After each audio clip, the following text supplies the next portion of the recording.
You made it! Welcome!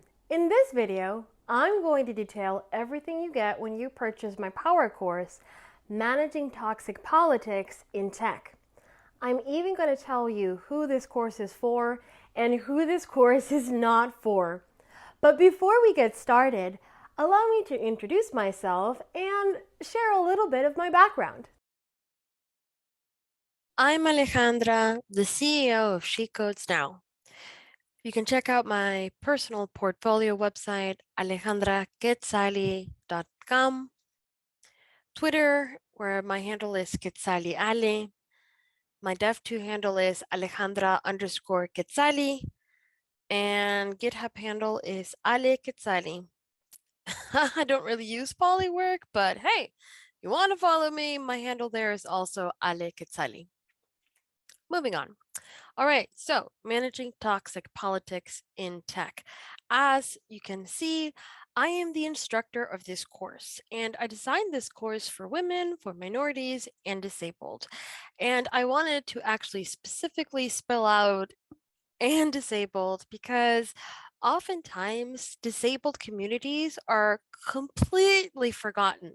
So I wanted to make sure to mention that I have an entire module in my course dedicated to talking about some resources and tips that I have found for the community, seeing as I myself am also disabled, but more on that later. I am the upcoming author, the book titled Designing Developer Documentation as a Product, and it's set to be published with the Apris Publishing Company. So I'm very excited and I feel very honored to be working with them. My editor there, the team has all been completely amazing with me. I'm very lucky with my editorial team.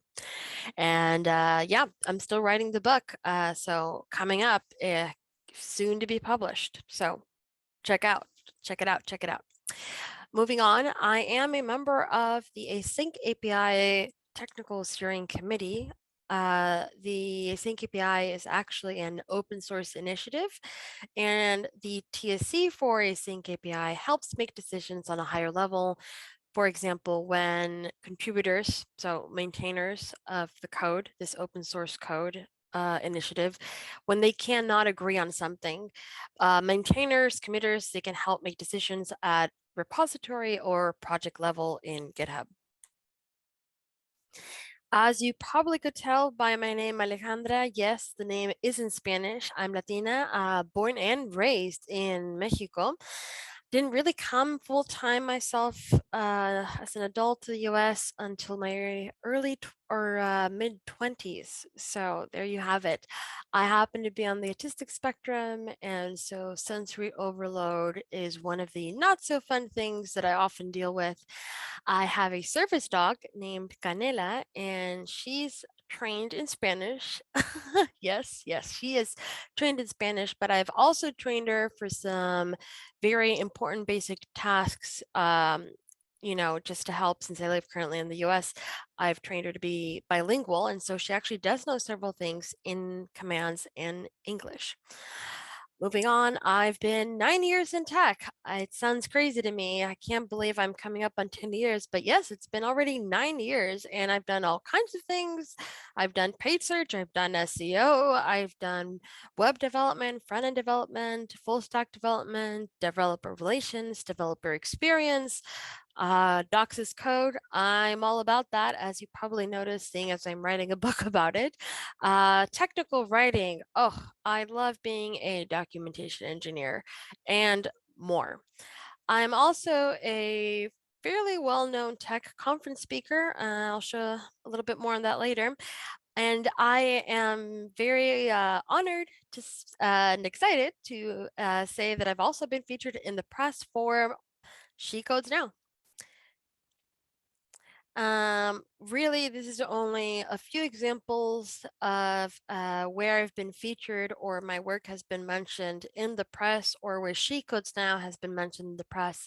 I have an entire landing page for the press dedicated for press mentions of me and She Codes Now in my personal site. Again, my personal site is alejandraquetzali.com. So feel free to check that out later if it's of interest to you. As far as speaking engagements, I mean, honestly, I've been accidentally doing a little bit of basically everything. I've done so many tech conferences. I can't even list all of them because I've already lost count. YouTube videos, Twitch streams, keynote demos, podcasts, meetups, interviews, online, in person. As you know, with the pandemic, the world has changed. I've adapted to the new world, same as you have, of course. And moving on. All right, so this is also very important. Let's talk about this. So, who is this course not for? And this is very important because I want to make sure that you know that I respect your time and I value your financial goals. So I would not be asking you to invest time or money in a course that I offer if my course clearly isn't really going to be helpful to you, right? So because I value your time and your money, I'm going to start by first letting you know if my course is not going to be for you. So who is this course not for? Well, it's not for you if you're only in research mode right now. What do I mean by that? I mean, if you're still just thinking about maybe it's time to make a change, but if you're in this moment where you just keep talking about it and talking about it, and you've probably talked about it with all of your friends and everyone you know, but it's been days or weeks or maybe even years, and you just talk about it, but you're not really actually really ready to do anything quite yet.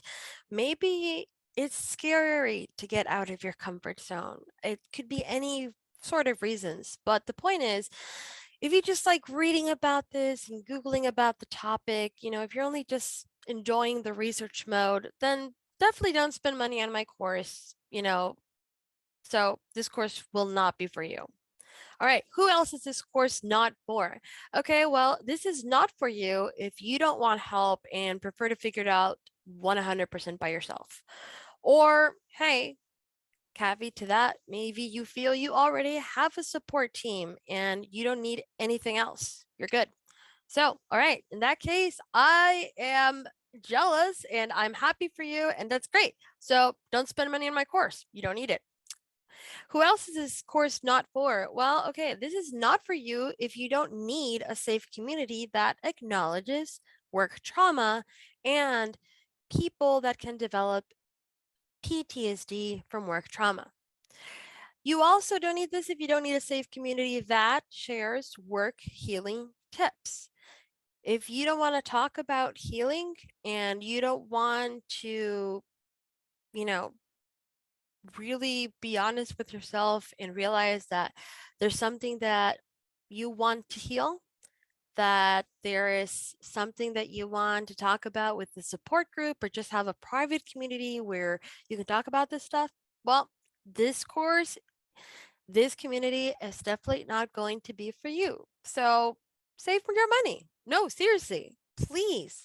It is important to use your money wisely. So do not waste your money on my course if it's not for you. This course is also not for you if you don't think that politics in tech exist.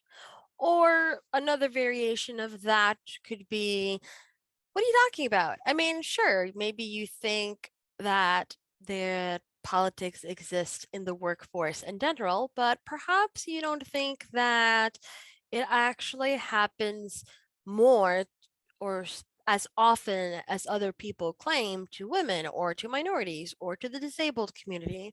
Maybe you think it's only like a few stories here and there. And if that's the case, essentially, you don't actually think or believe that politics in tech is a big problem. You don't really believe that toxic patterns in the workplace are a big problem in tech. So if that's the case, then this course definitely won't be for you because nothing of what I talk about will resonate with you. So save your money, and now you know this course is not for you. All right. What's another group of people that this course is not for? Okay, well, You don't want to learn how to ask 10, hey, maybe even 15, $20,000 more in your next tech job offer. And maybe you think I'm just being gimmicky and making some numbers up. No, I'm not. I'm giving very specific numbers that I very specifically thought about and chose based on what I myself have accomplished and what I myself have done so that I can realistically give you tips about how to accomplish the same thing. So if you don't want to know how to have the confidence, or you don't want to learn more about how to confidently ask for $15,000, $20,000 more in your next tech job offer, then this job course, sorry, then this power course is not going to be for you. And who else? Finally and lastly, if you are going to judge other women in tech who are struggling, this course is also not for you. So awesome. Have a good day, and I wish you the best. But moving on, let's talk about who this course is for. Okay, so this course is for you if you're ready to act today. So you're not in research mode, you don't just like talking about things, you have this sort of yearning that cannot be stopped, where you always have to take action. Once you learned about something new or a better way to do something, you have to take action. You can't just sit around and wait and just ponder about the universe. So if you like to take action on things today, then this course is exactly for people like you. Okay, and I'm not talking about not having depression. Oh my goodness, that is absolutely a completely different scenario. And if you're struggling with depression, hey, I don't know if it helps you to know that I do too. Yay! We're all together in this. So don't you worry. This community is very supportive, and I won't host a community that won't be safe for anyone that wants to discuss or who may be going through mental health issues. All right. But yeah. So, hey, maybe you've been yearning for more support in your workforce, in your tech jobs that you've been at so far. Then this course is definitely going to be for you, because I'm going to talk to you about how to identify teams that are going to be better suited for you, and how to weed out the bad ones, and really, really figure out aggressively how to weed out the bad ones, because I want you to not waste your time on useless teams, on teams that are not going to treat you with kindness, with respect, and who are not going to value you, right? So you don't have time for that. I don't have time for that. So if you don't want to learn more about how to identify teams and communities that are going to give you that extra support you need, then this course is for you. Okay. Hey, if you're looking for a safe community that acknowledges work trauma and a safe community that shares work healing tips, then the topics and modules that I'm have created in my course, and the private Facebook community that we're going to have available for this, it's exactly what you need. Okay. And I'm going to be closely moderating that community, and any mods as needed will be added to make sure that everyone can feel safe.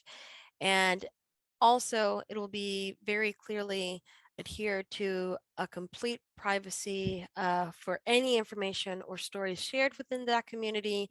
This is a safe community, and what is shared in the community stays in the community. Nobody can be sharing stuff out. It's private.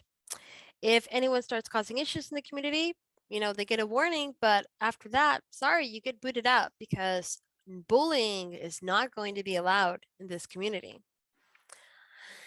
Hey, if you want to learn how to manage politics better and not feel like politics is managing you, then this course is for you.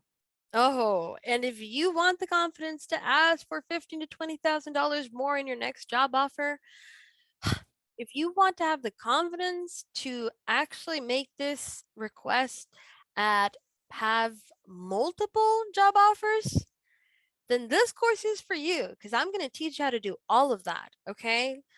I am so tired of seeing only men and the privileged succeed. No more. Enough is enough. You deserve to have the confidence to ask for the same amount of money that all of the privileged white dudes in tech are asking for. So you can have the same confidence. You deserve the same money because you are equally talented, right? So this course is for you. If you want to learn how to do that, if you want to learn how not to let previous work trauma or imposter syndrome or lack of knowledge of how to phrase your counter offer, don't worry, I'm going to have specific templates word by word showing you how I specifically request more money and how I handle multiple job offers and how I communicate this to recruiters and how I manage them so that you too can learn how to do this. So then if you want to learn how to do that, this course is for you. And hey, lastly, if you're tired of getting judged for noticing toxic patterns at work and you're you just want to know that you're not crazy, you want to make sure that you're not the only one who has seen this or noticed this, then this course is for you because I'm going to have in each module worksheets, and in some of these modules the worksheets will be exactly about how to ask yourself questions to validate what you've seen. You're going to write down things, write down what you felt, you're going to write down the situation, you're going to write down the date, and that way the next time something happens that you're not feeling quite right, you're feeling maybe a little bit gaslit, as if people were invalidating what you had seen and experienced, well, you can go back to that worksheet with the timestamp that you put on it, and you can read the last experience and go, huh, this sounds awful familiar. Oh my goodness, I'm not crazy. There is a pattern here. And this is your personal worksheet. You know, this is safe. This is just for you to read. Of course, if you want to share it with us, with me, please feel free. We're here for you. I'm here for you. But you know, the important thing is this is not something that somebody at work is going to, you know, run into. Please, you know, make sure you take this course in your personal computer, of course, so that you can keep all of your worksheets and any notes that you take for this course in a safe place. That's, you know, personal just for you. So yeah, if all of these, most of these points apply to you, then this course is for you. And my course will not be a waste of money for you because my course was designed exactly for people like you. Now, we've identified who this course is for. So now we need to learn about what you get with your purchase, right?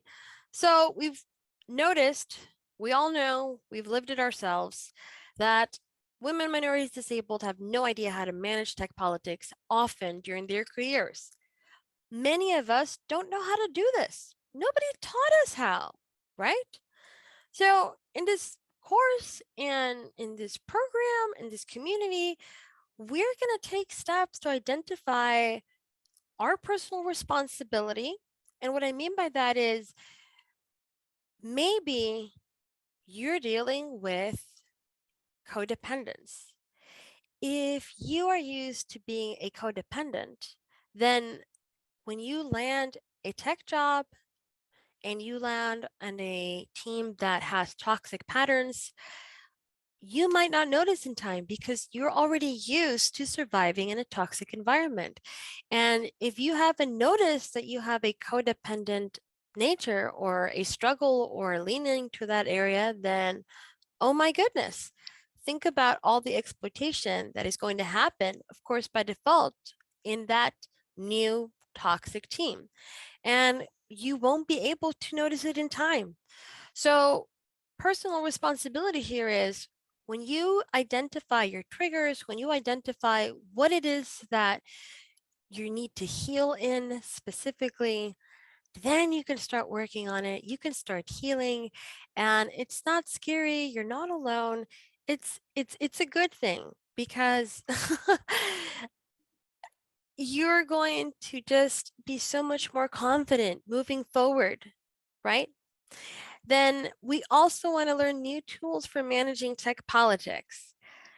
As I mentioned, you know, a lot of us were not given the tools to know how to navigate, how to manage the politics in a toxic workplace. We didn't know how to do it specifically in tech, right? So we need to learn some new and better tools. And that's exactly what this course is going to talk about. And lastly, if not the most important one, really, I am so excited to teach you about so many amazing things that I have learned, of course, not alone by myself, but with my amazing therapists and many other lovely people that I've met along the way in my journey. I want to teach you a lot of things that I've learned and teach you things that I've, worked on me and with friends that I've shared stories with me. I want to share with you and teach how to can continue your healing journey from work trauma. Because if you have anxiety now, or PTSD, or some other bad thing going on because of previous work trauma, or maybe a current situation you're going through, it probably feels like you're going to be like this forever. Maybe you feel, I don't know, broken even. And if that's the case, I want you to know that you're not alone, that your story is probably a lot more common than you think it is. And so you're very normal and you absolutely can heal. You don't have to feel like this always. And that's what this course is all about. And I created this course because across my career in tech, 9 years, you know, you first join and there's all this, glamour and shiny swag. You get excited about this really cool new computer that you have, the coding life. If you're not coding specifically, because that's only one kind of tech job, but just, maybe you're just thrilled and excited to be able to work and market tech or to do anything related to tech, whatever your tech job might be, program management, the list goes on and on. Hey, you know what? Maybe you are okay with being exhausted and you have noticed that little by little, before you knew it, this company had started taking up more and more of your time than your afternoons, than your weekends. And but hey, here's the thing. Uh, even though they're the ones doing this, they're taking your time. At the end, you feel guilty because you think that if they weren't asking more and more from you, surely it's because you're not talented enough, or perhaps you're not, producing enough, or whatever the reason might be.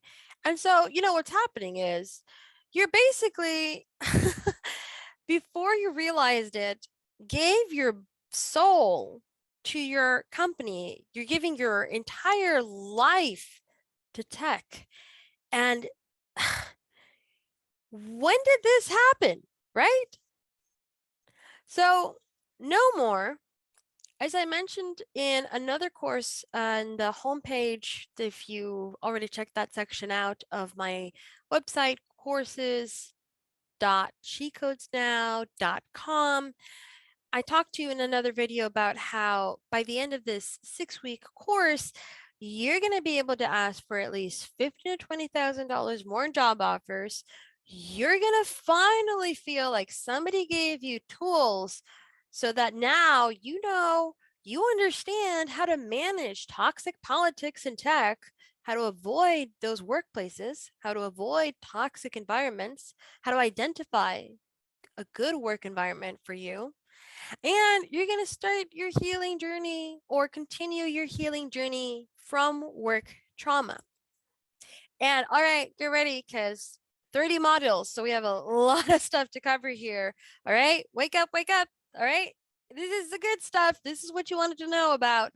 What do these 30 modules cover? What are you going to learn about? Is it worth it for you?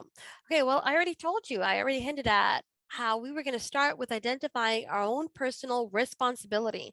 So that's going to be module number 1, identifying your personal responsibility. And If you have a therapist, then I would actually highly encourage you to use the worksheets from that module and share it with your therapist. And pro tip, if you don't have a therapist, oh my goodness, I really, really want to encourage you to get one, because I have a feeling that sharing these worksheets with your therapist is going to be amazing, and you're just going to see so much more growth that way. So I really encourage you to share this journey with your therapist, and grow in ways and heal in ways that you never imagined. And yes, of course, we're going to talk about imposter syndrome. Don't you worry. So that's going to be module number 2. Then moving on to module number 3, who are you managing, or are you the one being managed? You know what? It took me so long to realize that I was so used to being managed, to being invalidated, to perhaps think that I was not enough, or I did not know enough, or what have you, that I thought I deserved to be managed by everyone, be that the corporation, the startup, the nonprofit, whoever in tech I was working with. Somehow I just thought, as a woman or as a minority, I just needed to let everyone tell me what to do, because, oh my goodness, it was such a blessing that I had been allowed to be in the same place as all these privileged other white bros in tech that, of course, know so much more than I do, that I, of course, deserve to be managed by all of them. That was my fate, of course. And suddenly I noticed, you know what? No more. I should be managing my own life. Or do you disagree? Do you think that someone else should be managing your life? Or do you think that you should be managing your life? Hey, is your career not part of your life? In that case, don't you think that you should be managing your career and not letting others, random people that you may run across in your career, be the one that inadvertently manages your career? Moving on to module 4, designing your study place and goals. And this one is really important because, your study place, your work spot, those could be different things. They're not necessarily the same spot. What if you prefer to do your researching, your note taking, your studying, your video, your course taking in, I don't know, your favorite comfy couch? But maybe when you actually have to work and, specifically do a little bit of more things, you actually want to head over officially to your desk and type things out there, finish your more important emails there, finish your conferences, meetings, who knows, what have you, right? So you don't necessarily have only one workplace, right? If you're working from home, and honestly, with the new world post COVID, a lot of people in tech are working at home, if not full time, still a major chunk of their time, a major amount of people still working full time from home. And if that's the case, then I think it's important to identify both where your mind and your heart feels happier and more relaxed and more concentrated for different kinds of tasks, right? So identify where your study place is, where you're maybe you need a different writing place, maybe you need a different place to do your coding, whatever the case may be. Let's design that energy around it and figure out if maybe something as simple as a coat of paint and a better sofa chair is the only thing that was blocking you from feeling happier and finishing your work tasks. So we're going to have some worksheets where we're going to sit down and really think about, hey, let's ideate my, dream office. Let's just pretend I could have everything I wanted, and then really identify why the things in those lists are on that list, because it's not about buying more things. It's about thinking what your mind and your heart and your emotions are actually really asking for, and once you identify that emotional need, then you're actually going to feel so much more suited when you sit down to work, right? So let's talk about that and learn from that.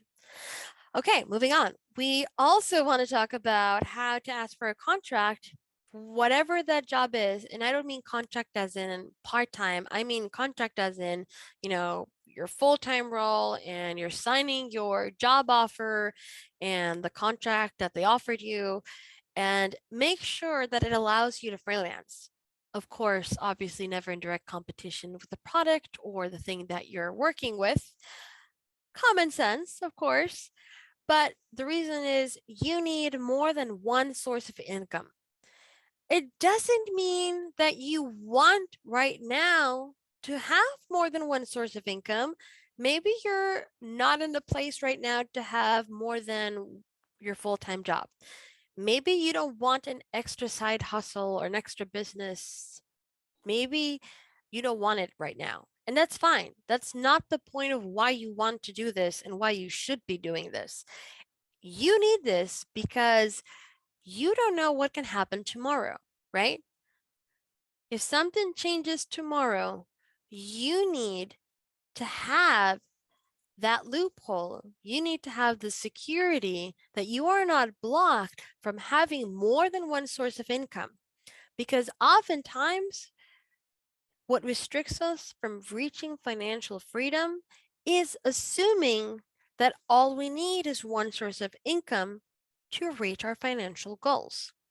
Now, again, this is not a financial freedom course, but the point is you should always ask for a contract that allows you to freelance because you need to protect yourself and you need to be your own lawyer and basically pretend that you are going to prepare for the worst rainy day scenario possible so that come what come, you are protected and you won't be blocked and you're not stressed out and you're in a safe place.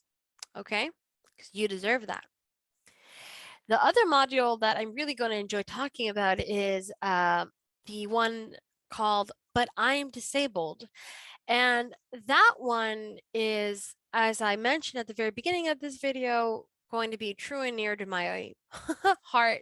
And I'm going to be very excited to talk to you about maybe some personal things that have helped me, personal tips that I would advise you to take, and how to identify the work that environment that you need based on your specific disability. And I want to make sure that you feel validated and that you know that this is a safe place where nobody's going to invalidate your disability. And I want you to know that if your if your disability is invisible, that it's respected every bit as much, and how to make sure that you get that same respect in your work environment, or rather also how to identify a work environment that will do that for you. The other module, responding to recruiters, it's not just about how to say thank you or yes, I'm open for a job offer. It's more about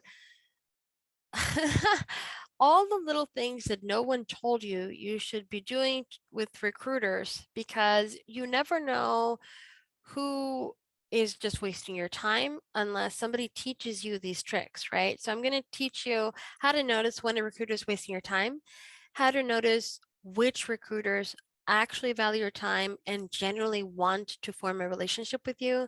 And most importantly, I'm going to teach you how to manage recruiters that are presenting you the offer range for the team, because you already know that they want to get you workforce as cheap as possible. That's just the way it always goes, right? So you need to be fully aware of this when working and talking to recruiters. And I want you to always assume that you are your best advocate, your best lawyer to manage recruiters at the end of the line if you sense that they are not giving you the best offer you could have and that you deserve. So I'm going to teach you how to weed out recruiters that are not there for you, that are only there for themselves. Moving on, yes, we're going to have a module for applying to tech jobs. And notice I did not say engineering jobs because, again, engineers are only one kind in the workforce in tech. There's all kinds of people in tech, all kinds of job roles. So it's not about specifically how to apply to an engineering role. It's about in this area of tech, I'm going to show you what are the typical things I already know you're going to deal with when you're applying to tech jobs. I want to help you save time, and I'm going to teach you how to present yourself as best as possible. So I'm going to cover all of that and have a whole module for that.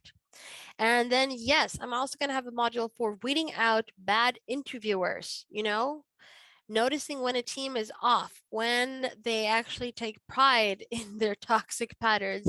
If they actually take pride in the toxic things that you notice, whew, way beyond red flag, right? But you know what's the other thing is, I don't want you to only notice the red flags. I want you to also notice the yellow flags.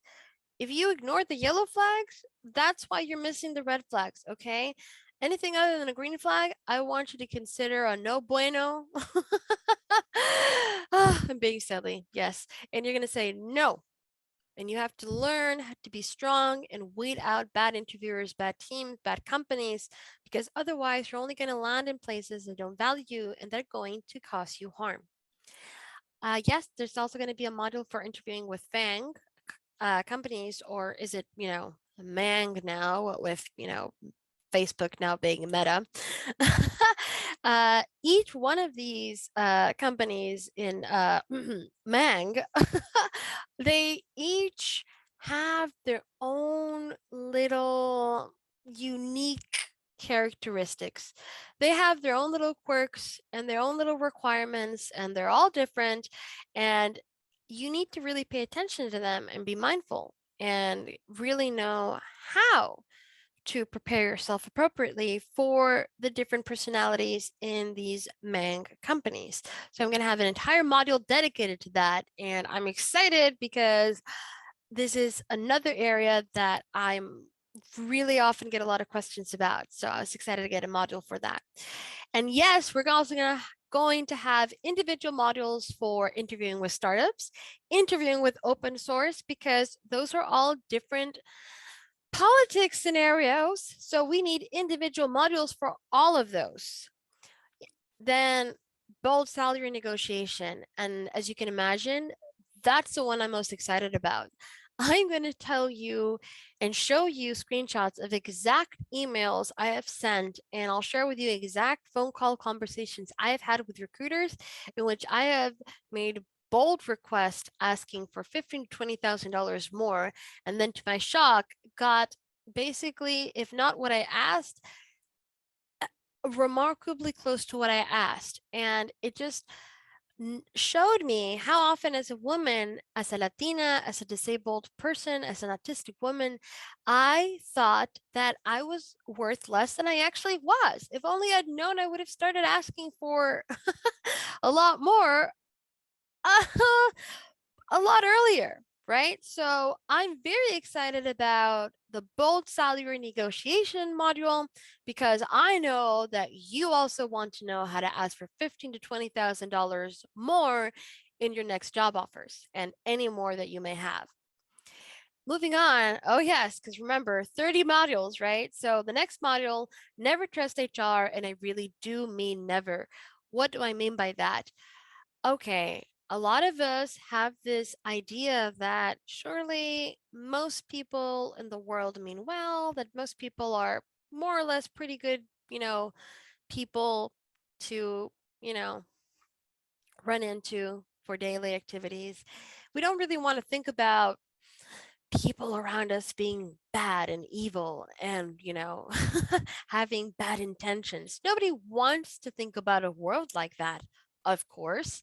And so when you think about somebody telling you, hey, the commonly heard phrase of don't trust HR, never trust HR, you don't really want to believe that phrase. See, it's our brain, there's this dissonance. We don't want to believe that phrase. We hear that phrase and we translate it unconsciously to don't trust mean HR people. But in every department, there's always good people and bad people. And so before you know it, you downplayed the warning. And when a bad team toxic scenario pops up and suddenly they're trying to manage you out because you're different, because you're a woman of color, because you're perhaps not straight enough for all the white bros on the team, or whatever the horrible reason is, the whatever the illegal, unethical reason might be, before you know it, HR comes to talk to you. And so you think that they're there to help you. Oh, you poor innocent soul.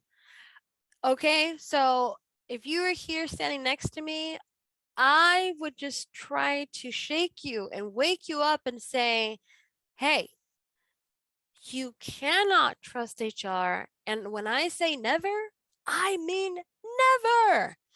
And I have an entire module dedicated not to just me or perhaps one or two experiences I might have had myself in my career.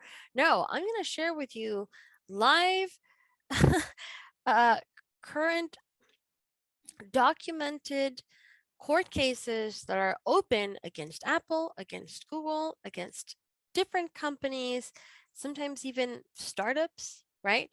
And I'm going to share with you news stories that are covering all of these things in tech today and employees that were mistreated. And let me tell you, HR was absolutely an integral part of that, because HR in a company, in a startup, is basically the legal department. You must understand this and you must prepare yourself. And as I said before, in your career, you have to manage your own career and you have to be your own lawyer. You are your best advocate, right? So when you think of HR, I need you to think about them as the opposing counsel, if you will. I hope that's funny and potentially brought you a smile. But yes, we're going to have an entire module dedicated to this. And I really hope that it's helpful to you. And then moving on to other things, I think it's really valuable to really sit down and think and identify and rethink how we work with our peers, with colleagues that are senior to us, junior to us, middle management, directors, VPs, and then startup CEOs, CTOs, CPOs, and beyond. Because each one of those levels are a completely different playing field. And if you're treating them all the same, or if you're only taking care of some of them and not taking care of the rest, my friend, you are going to get screwed over sooner or later, because you need to have strong allies around you or you're not going to make it.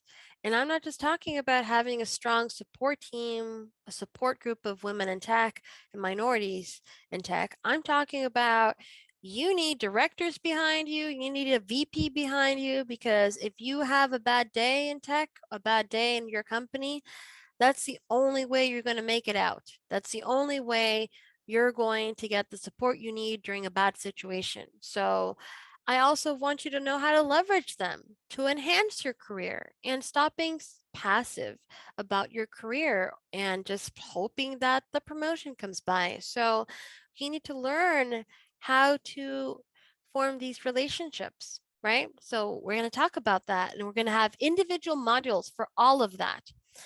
And yes, we're going to learn about managing lateral team expectations, leveraging lateral teams and organizations for our career growth, individual modules for that. And we're also going to talk about external open source community politics and what those can look like. Open source is such a breath of fresh air compared to corporate big tech.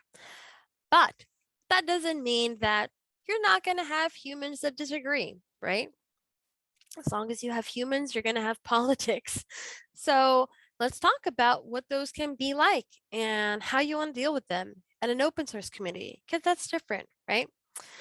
Now, another equally important thing is knowing when to quit. And we're going to have an entire module dedicated to that. And I'm going to tell you, I am so excited about this module because I wish somebody had taught me much earlier in my career how not to be afraid of quitting, how to always be ready to quit. That's the other important thing. If you feel always ready to take an interview, you're always going to feel ready to quit when you're not being treated well. So we're going to learn how to be ready to always quit, and we're going to learn how to know when to quit with confidence. And then there's going to be an entire module for talking about NDAs. Don't sign that NDA is another module I'm excited about. If you've never dealt with this before, then you're probably going to enjoy a lot of the news stories and situations that I'll share with you to help you be your lawyer and understand. Now, I'm not talking about, an interview NDA. Sometimes in a tech interview or, other kinds of interviews, they might ask you to sign an NDA and not talk about anything that none of the interview questions or solutions that you might have come to during that interview for, say, I don't know, a couple of years or maybe never. That's completely different. Obviously, that doesn't matter. We're not talking about an interview NDA, just to be clear. No, I'm talking about hiring NDA. So let's say that you got that job offer and they say, welcome to XYZ company. Here's your paperwork. By the way, if you're going to work with our company, you need to sign an NDA that doesn't allow you to work with any of our competitors when you leave. Oh my goodness. Now that's scary. And we really need to think about whether you want to do that to yourself and to your career, right? So you need to be your own lawyer, your own advocate. Think about these things. Really think about what you're signing. So a hiring NDA, big no-no. So we're going to talk about those. And we're also going to talk about NDAs when they're trying to silence you. Perhaps there's some sort of racial discrimination. Perhaps there is queer discrimination in your team. As a queer person, you might not feel safe talking about being a part of the LGBTQ community. I myself am queer, identify as queer, and I must say that not at every job or team have I felt comfortable, talking about myself. And if that's the case, then maybe you're facing discrimination in your team, but you're making excuses for it.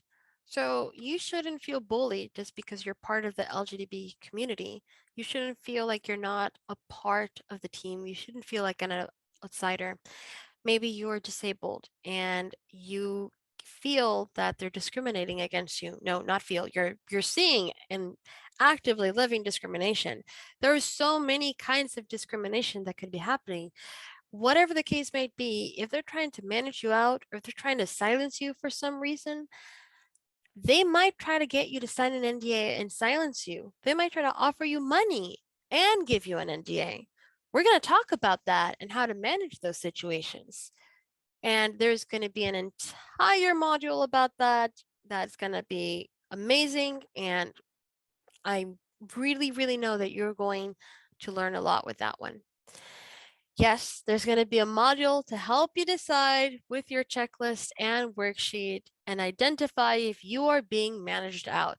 And if so, refer to the earlier module of know when to quit.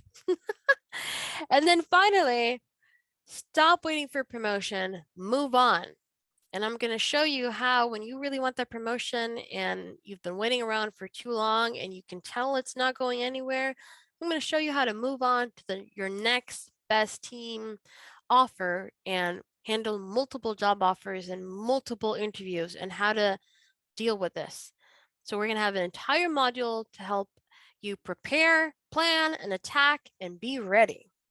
And then finally, lastly, module number 30, yes, this is going to be about being a mentor and giving back. So now that you have all of these new tools, that you have the confidence to ask for the money that you deserve for $15,000 to $20,000 or maybe even more, you are ready to be a mentor. You are ready to help other minorities back. You are ready to acknowledge even your own privilege and think about other minorities that might have even less privilege than you do. So don't forget to be a mentor. And I'm going to share with you some ideas of how you could be a mentor and give back in case you're not really sure where to start. And I'll be really excited to do that for you. Phew, all right. So that was a lot to cover, but hey, we did it, right? All right. So that was the 30 modules. That's what the Power Course is all about. And the other thing that I wanted us to talk about is that a lot of the times we don't really acknowledge the mental health crisis as is happening currently across the tech communities. You know, this so-called tech life that we talked about earlier, it is causing burnout, it is causing discrimination, and it is causing work trauma to people, and especially to minorities, to women, and to the disabled community. Who is taking care of this problem? Well, I'll tell you something. You got to take care of part of it, right? Because you are in charge of your own life, right?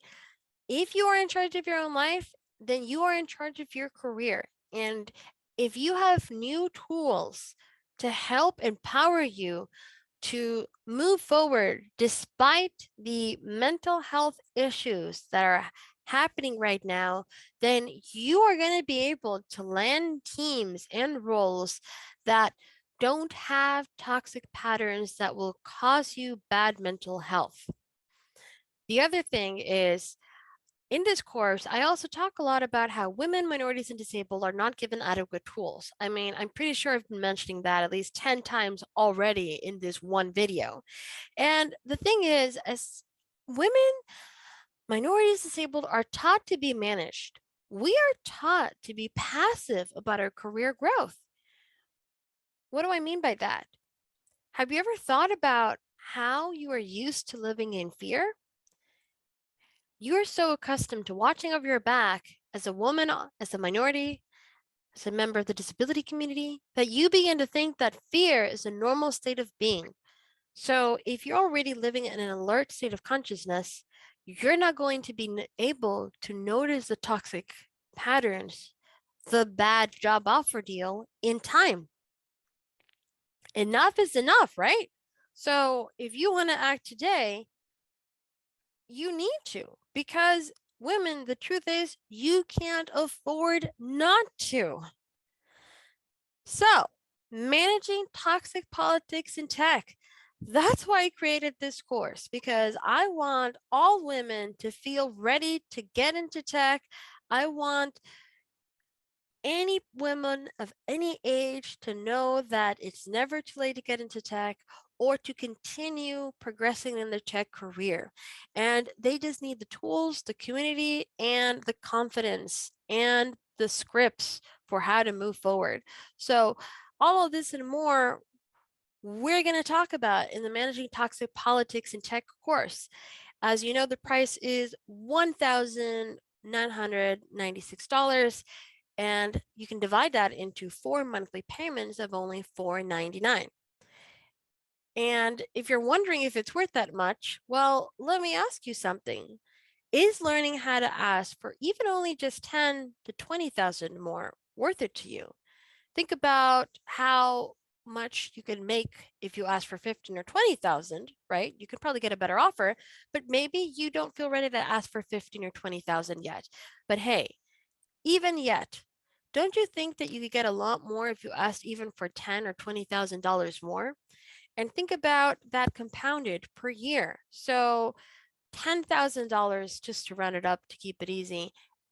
If you stayed at a job for the next couple of years, say 2, 3 years, so that's $20,000, $30,000 more that you wouldn't have made otherwise. So how is $2,000 not worth it to learn how to gain $20,000, $30,000 or even more? How about noticing toxic patterns ahead of time? Is that worth it to you? Think of how much time you'll save if you don't have to jump suddenly from one bad team and all the stress that you're going to save and all the nightmares, think of uh how much you're going to save just from being able to notice these patterns ahead of time. And do you think that learning how to manage tech politics could change your career and financial goals? Think about it. If you felt in charge and no longer afraid and basically managed by everyone around you, if you finally felt empowered to be in charge to manage the tech politics around you, do you think you could drastically change your career growth? Do you think you could find greater career fulfillment? And more importantly, or equally important, do you think you could learn how to better achieve your financial goals by asking and going for the money that you know you need and you deserve for your financial freedom goals? Absolutely. So if all of this is not worth only $2,000 in retrospect, something that could actively change your next 2 to 3 years, if not the whole of your life, I absolutely think that this course is worth only 4 monthly installments of $4.99. So I can't wait to see you there. You got this, and I am so thankful for your time.